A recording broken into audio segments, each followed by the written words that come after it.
Qué interesante este fragmento del Evangelio de San Lucas. Cuántas enseñanzas. Quizá la más llamativa, la que aparece en primer lugar, es el reconocimiento de un hecho que era sorprendente, extraño e incluso escandaloso. Las mujeres, algunas mujeres, acompañaban a Jesús con los 12 apóstoles. Así lo dice el texto. Escandaloso no por lo que hicieran, sino porque no era lo normal. La mujer estaba totalmente segregada. Incluso en las sinagogas tenían un sitio aparte para ellas, detrás de unas celosías, de unas rejas, para que ellas pudieran ver, pero no ser vistas. El hecho de que Jesús estuviera en su labor evangelizadora acompañado por mujeres, repito, era un cambio revolucionario y para algunos seguramente escandaloso. Del mismo nivel de escándalo que cuando iba a comer a casa de un publicano, a casa de un pecador. Estas mujeres además no solamente acompañaban al Señor, sino que dice que le ayudaban con sus bienes. Eran ricas, o por lo menos, si no eran multimillonarias, tenían posibilidades, porque de lo contrario no hubieran podido ayudar con sus bienes a los que no tenían esos bienes. De hecho, cita a una que seguramente era de una familia rica, porque era, dice Juana, mujer de Cusa, intendente de Herodes, el administrador de Herodes. Es de suponer que el administrador de Herodes permitía que su mujer hiciera esto. Si lo permitía, casi con seguridad, es porque él mismo estaba de acuerdo. Y si él no lo podía hacer, era porque su trabajo se lo impedía o el Señor no le dejaba seguirle renunciando a ese trabajo. Mujeres que siguen a Jesús y que le ayudan con sus bienes. ¿Pero por qué? ¿Por qué? Esto es llamativo, es lo primero que tenemos que destacar del Evangelio de hoy, pero ¿por qué? Si no nos hacemos esta pregunta, esto podría aplicarse a un grupo de hippies, a un grupo de saltimbanquis, de gente del circo. Oiga, ¿por qué motivo estas mujeres desafiaban la opinión pública? No sé si sus maridos, en el caso de que lo tuvieran, ¿por qué ayudaban a Jesús con sus bienes? Al principio del Evangelio está la explicación. Dice que iba de pueblo en pueblo predicando la buena noticia del reino de Dios. Es decir, estas mujeres que habían sido beneficiadas por Jesús con milagros de curación física o espiritual, estas mujeres eran conscientes del bien que hacía Jesús. No solamente ellas, también los apóstoles. Los apóstoles, en cambio, no dice el Evangelio que le ayudaran a Jesús con sus bienes, porque los apóstoles habían renunciado a todo, ya no tenían bienes. Los apóstoles estaban entregando su vida. Estas mujeres en este momento acompañaban a Jesús y le ayudaban con su economía. Los apóstoles ya habían dado todo. Unos y otros, los que se consagraban o los que ayudaban económicamente, lo hacían porque valoraban el trabajo de Cristo. Valoraban el servicio que el Señor ofrecía. Valoraban la evangelización. Jesús hacía milagros. Hoy diríamos que hacía obras sociales, aunque el milagro tenía un aspecto de obra social y muchísimo más. Jesús hacía milagros, Jesús predicaba.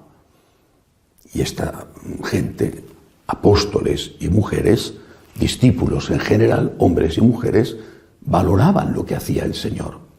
Valoraban la evangelización. Ahora viene la cuestión para nosotros. ¿Qué estamos haciendo? Un amigo mío, franciscano de María, que me ayuda mucho, generosamente, sobre todo con los gastos de nuestra televisión, su empresa ha empezado a ir mal, o al menos menos bien, debido a esta crisis ligada a la epidemia. Bueno, un día le dije, es mejor que reduzcas tu ayuda o que la suprimas. No quiero que tu generosidad te implique un problema. nada más lejos de mí que agobiar a la gente. Su respuesta fue inmediata. Lo que usted hace para evangelizar vale más que cualquier otra cosa. Cuente, siga contando con mi ayuda, aunque suponga un sacrificio para mí. Yo creo que el problema no está en que no tengamos. El problema está en que no valoramos la evangelización. Ahí es donde está el problema. El Señor puso una vez a una pobre viuda como ejemplo de generosidad, que no había echado millones en el cepillo del templo, porque no tenía millones, pero había echado una pequeña moneda. Y dijo de ella Jesús: esta ha echado de lo que necesita, no de lo que le sobra.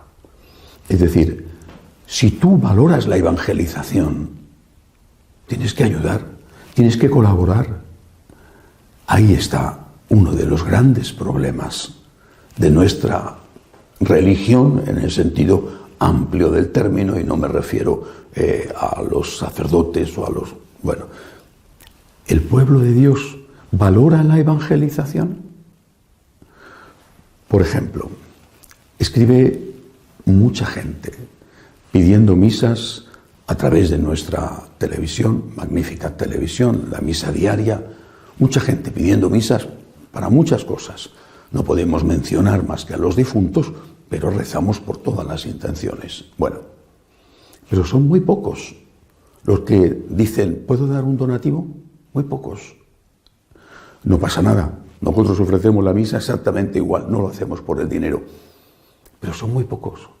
Es decir, si no valoramos la evangelización, si no valoramos la Santa Misa, si no valoramos la oración, ¿qué está sucediendo con el pueblo de Dios? No voy a poner adjetivos, pero los tengo en la punta de la lengua. Y creo que cada uno los tiene en su cabeza. Si hablar de Dios, enseñar la ley del amor, transmitir la esperanza cierta de que hay vida eterna, de que la resurrección existe, de que los que han muerto no están muertos para siempre. Si transmitir el mensaje de la misericordia divina no es importante para ti, ¿me quieres decir qué haces en la iglesia? Yo no lo entiendo. Si para ti, este mensaje para ti en tu vida personal, esto no es importantísimo, lo más importante, ¿qué haces en la iglesia? ¿Pero qué haces? No pierdas tiempo, hombre. En cambio, si para ti, como para aquellas mujeres que habían sido curadas por Jesús, si para ti el encuentro con el Señor ha sido tu salvación, tu curación en la tierra, y te llena de esperanza para cuando llegue la hora de tu muerte o la muerte de los tuyos, ¿por qué no ayudas? Bueno, es que estoy en una crisis económica en mi familia en este momento. Es verdad, por desgracia es verdad. Y ahí tenemos que estar ayudando. Es cierto esto. Pero todos, o la inmensísima mayoría, el problema es otra cosa. Y tampoco es la causa del problema el que haya curas que no obran bien o haya curas que se lo gastan en otras cosas. No. Elige la oscura simplemente. La causa está en que no valoras la evangelización. Esa es la causa. Cuando este amigo mío me dice: voy a seguir ayudando, aunque me cueste, porque valoro lo que usted hace, está haciendo como aquellas mujeres que ayudaban a Jesús con sus bienes. No lo hacían porque sí, o porque se hubieran enamorado de Cristo. Tonterías del pensamiento pansexual que hoy nos domina. Lo hacían porque valoraban el mensaje que Jesús estaba enseñando. Y eso que aún no había llegado la hora de su muerte y de su resurrección. Cristo, a través de los sacerdotes, o por lo menos a través de muchos de los sacerdotes, sigue llevando el mensaje de la esperanza al mundo. Dios existe, Dios te ama y hay vida eterna. Y Dios te perdona los pecados. Y este mensaje es salvador, es sanador. Pero necesita quien predique ese mensaje, los apóstoles, es decir, los sacerdotes. Hacen falta vocaciones y necesita quien sostenga a esos predicadores. Hace falta ayuda económica de hombres y de mujeres. Todo lo demás es manipular a Dios, utilizar a Dios, ver qué puedo sacar de Dios o de la Iglesia o de los curas, sin pensar en cómo tengo que hacer algo yo por Dios. Recuerdo aquella frase famosa del presidente norteamericano Kennedy, cuando en el discurso de la Unión dijo: deja de preguntarte lo que tu país puede hacer por ti y empieza a preguntarte qué puedes hacer tú por tu país. Lo mismo digo, deja de preguntarte lo que tu Iglesia puede hacer por ti y empieza a preguntarte lo que tú tienes el deber de hacer por tu Iglesia. Que así sea.